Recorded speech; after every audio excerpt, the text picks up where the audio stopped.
سورۃ الضحیٰ کا اس کا جو شان نزول ہے وہ یہ ہے کہ کچھ دنوں کے لیے، ایک تو بالکل شروع میں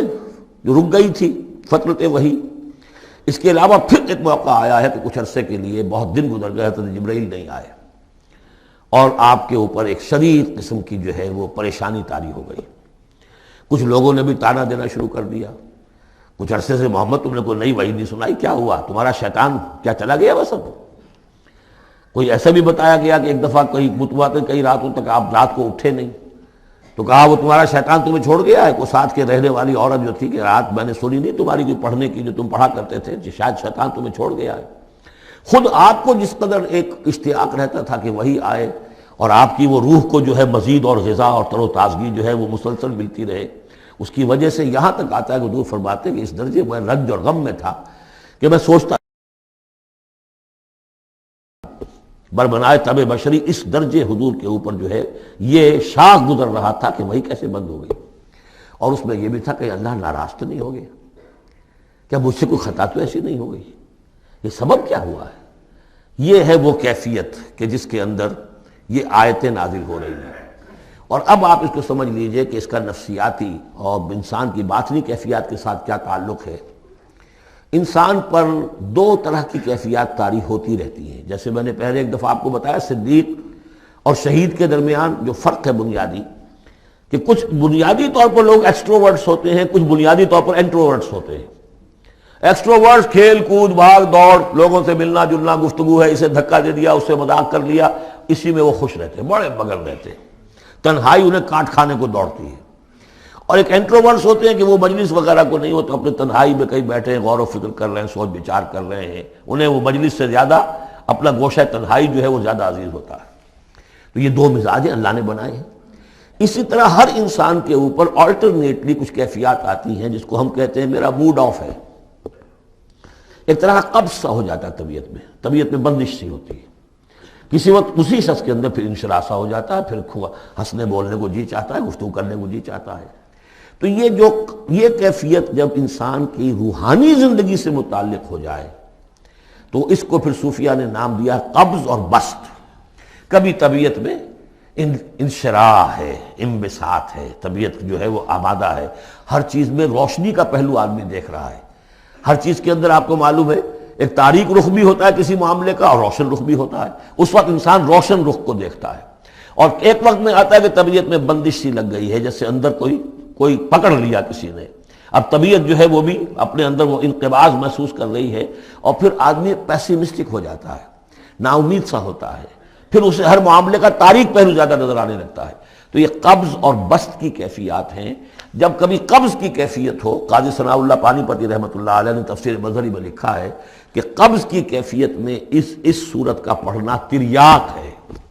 جس طرح حضور صلی اللہ علیہ وسلم کے لیے گویا کہ اس وقت جو وحی کا بند ہو جانا تھا وہ گویا کہ ایک طرح کے انقباض اور قبض کی کیفیت پیدا ہوئی تھی، اس میں اب اللہ تعالیٰ فرما رہے ہیں والضحیٰ، قسم ہے دن کے دھوپ چڑھنے کے وقت کی، واللیل اذا سجا، اور قسم ہے رات کی جبکہ وہ چھا جائے یا ساکن ہو جائے، سجا کے دونوں معنی ہے سکون۔ اب دیکھیے ان دونوں کو کیوں لائے، اس لیے کہ صبح ہے، حرکت ہے، برکت ہے، چلنا ہے، دوڑنا ہے، ہر شخص جا رہا ہے، ادھر جا رہا ہے ادھر جا رہا ہے، رات کو سکون ہو گیا، تاریکی چھا گئی اور شور ہنگامہ ختم ہو گیا۔ لیکن یہ رات اور دن دونوں ضروری ہیں انسان کے لیے، یہاں کا نظام چلانے کے لیے۔ اگر رات ہی رات ہوتی تب بھی یہ دنیا نہ چلتی، اور دن ہی دن ہوتا تب بھی نہ چلتا، تو رات بھی ضروری ہے۔ اسی طریقے سے نفس انسانی کے لیے کبھی کبھی قبض کا وقفہ بھی ضروری ہے۔ آپ اسے یہ نہ سمجھیں کہ اللہ تعالیٰ ناراض ہو گیا، یہ بھی ہماری تربیت کا ایک یوں سمجھیے کہ ایک جز ہے۔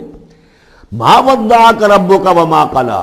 آپ کے رب نے آپ کو رخصت نہیں کیا ہے، نہ ہی وہ آپ سے ناراض ہوا ہے۔ وللآخرۃ خیر لک من الاولی، اور اس کے بعد جو وقت آئے گا اس قبض کے بعد وہ پہلی سے بھی بہتر ہوگا۔ اور میں حیران ہوتا ہوں کہ کیسے غالب نے وہ بات کہی ہے کہ جو بالکل ترجمانی ہے اس کی، رکتی ہے میری تباہ تو ہوتی ہے رواں اور، یعنی یہ کہ جب میری طبیعت کے اوپر کبھی کبھی رکاوٹ سی آ جاتی ہے، اب شعر جو ہیں اچھے نازل نہیں ہو رہے، لیکن جب وہ رکاوٹ سے میں نکلتا ہوں، اس قبض سے نکلتا ہوں، رکتی ہے میری تباہ تو ہوتی ہے رواں اور، اس لیے کہ اس قبض کے بعد جب مرحلہ آتا ہے انبساط کا اور انشراح کا، تو وہ ایک قدم آگے ہوتا ہے آدمی، اس پہلی کیفیت سے ایک درجہ جو ہے اس کا بڑھ چکا ہوتا ہے۔ وَلَلْآخِرَةُ خَيْرٌ لَكَ مِنَ الْأُولَىٰ، یقیناً پچھلی ہر گھڑی، ہر ساعت اور ہر قبض کے بعد آنے والا انبساط آپ کے لیے پہلے سے اونچا درجہ لے کر آئے گا۔ وَلَسَوْفَ يُعْطِيكَ رَبُّكَ فَتَرْضَىٰ، ان قریب آپ کا رب آپ کو اتنا کچھ دے گا، اتنا کچھ دے گا، آپ کی محنتوں کے وہ نتائج سامنے آئیں گے کہ آپ راضی ہو جائیں گے۔ اب دیکھیے پچھلی صورت ختم ہوئی تھی وَلَسَوْفَ يَرْضَىٰ، یہاں ہے وَلَسَوْفَ يُعْطِيكَ رَبُّكَ فَتَرْضَىٰ، صرف ضمیر کا فرق ہے، کیونکہ صدیق پر وحی نہیں آتی، براہ راست خطاب نہیں کیا جا سکتا، وہاں وہ صیغہ جو ہے وہ غائب کا ہے، وَلَسَوْفَ يَرْضَىٰ۔ اور چونکہ نبی وہ ہے جس پر وحی آ رہی ہے، براہ راست مخاطب ہے، تو وَلَسَوْفَ يُعْطِيكَ رَبُّكَ فَتَرْضَىٰ، آپ کا رب اتنا کچھ دے گا کہ آپ راضی ہو جائیں گے۔ اب یہ کہ اسی قبض کی حالت میں پھر اللہ تعالیٰ اپنے احسان جتا رہا ہے، اور یہ بہترین ہے۔ کبھی طبیعت پر ڈپریشن ہو اس طرح کی اور قبض کی کیفیت ہو تو آدمی یاد کرے کس کس مرحلے پر اللہ نے میری دستگیری فرمائی، کن کن مراحل پر اللہ تعالیٰ نے مجھے مشکلات سے نکالا، اس سے وہ حوصلہ بڑھتا ہے۔ اور اس کو بھی سمجھیے کہ اسی انداز میں علم یجد کا یتیماً فآویٰ، یہ سیرت النبی کے بڑے اہم حصے ہیں جو اس میں آ گئے ہیں۔ آپ کی پیدائش یتیمی میں، پوسٹیومس چائلڈ، باپ تو پہلے ہی فوت ہو چکا ہے، 6 سال کی عمر میں والدہ گئی، 8 سال کی عمر میں دادا گئے، اور وہ یعنی جو آپ نے دیکھا ہے ابتدائی زمانہ زندگی کا تو وہ یتیمی کا۔ علم یجد کا یتیماً فآویٰ، کیا اس نے اے محمد آپ کو نہ پایا کہ آپ یتیم تھے، پھر پناہ دی، آپ کے لیے بندوبست کیا، دادا کے دل میں جو شفقت ڈالی، پھر آپ کے تایا زبیر کے دل میں جو شفقت ڈالی۔ عبد المطلب کے بعد فوراً ابو طالب کا نام آتا ہے، حالانکہ یہ غلط ہے تاریخی اعتبار سے۔ عبد المطلب کے بعد کافی عرصے تک زبیر جو آپ کے تایا تھے وہ سرپرست تھے، پھر ان کے انتقال کے بعد ابو طالب کا معاملہ آیا، لیکن ان کو بیچ میں سے غائب کر دیا گیا ہے۔ بہرحال اللہ تعالیٰ جو بھی کسی کے دل میں ڈالتا ہے، آخر ابو طالب کے دل میں محبت ڈالی تو کس نے ڈالی؟ وہ ہم پڑھ چکے ہیں سورہ طٰہٰ میں، وَأَلْقَيْتُ عَلَيْكَ مَحَبَّةً مِّنِّي، حضرت موسیٰ علیہ السلام کی موہنی صورت کے اوپر اللہ تعالیٰ فرماتے ہیں ہم نے اپنی محبت کا پرتو ڈال دیا کہ تمہیں دیکھنے کے بعد وہ قتل کرنے کے ارادے سے باز رہ گئے، ان کے ہاتھ شل ہو گئے، ایسی موہنی صورت، اسے قتل کرنے۔ وَأَلْقَيْتُ عَلَيْكَ مَحَبَّةً مِّنِّي وَلِتُصْنَعَ عَلَىٰ عَيْنِي، یہ ہوا ہے۔ تو فرمایا علم یجد کا یتیماً فآویٰ ووجدک ضالاً فہدیٰ، اور پھر جب آپ شعور کی پختگی کو پہنچے اور غور و فکر کا مرحلہ آیا، حقائق میں انسان کو سوچ بچار کا مرحلہ آیا، اور آپ کو دیکھا کہ آپ تلاش حقیقت میں سرگرداں ہیں تو ہدایت دی۔ وہ آگے آ جائے گا، بہت قریب پہنچ گئے ہم، اقرأ بسم ربک الذی خلق، وہ مرحلہ جب آئے گا۔ وَوَجَدَكَ عَائِلًا فَأَغْنَىٰ، اور پایا آپ کو تنگ دست تو غنی کر دیا۔ کس طرح سے راستہ پیدا کیا ہے خدیجہ الکبریٰ رضی اللہ تعالی عنہا نے، جو بھی ان کے آپ کے محاسن دیکھے کتنی گرویدہ ہوئی ہیں۔ بڑے بڑے سردار قریش کے جو ہے ان سے نکاح کے خواہش مند تھے، انہوں نے خود جو ہے اپنی لونی کے ذریعے سے پیغام دیا ہے حضور کو۔ تو یہ ساری چیزیں جو ہے ان کی ساری دولت جو ہے وہ پوری کی پوری انہوں نے لا کر حضور کے قدموں میں ڈال دی ہے۔ وَوَجَدَكَ عَائِلًا فَأَغْنَىٰ فَأَمَّا الْيَتِيمَ فَلَا تَقْهَرْ، تو اے نبی تقاضے ان تینوں چیزوں کے کیا ہیں؟ ہم نے آپ کو یتیم پایا، پناہ دی،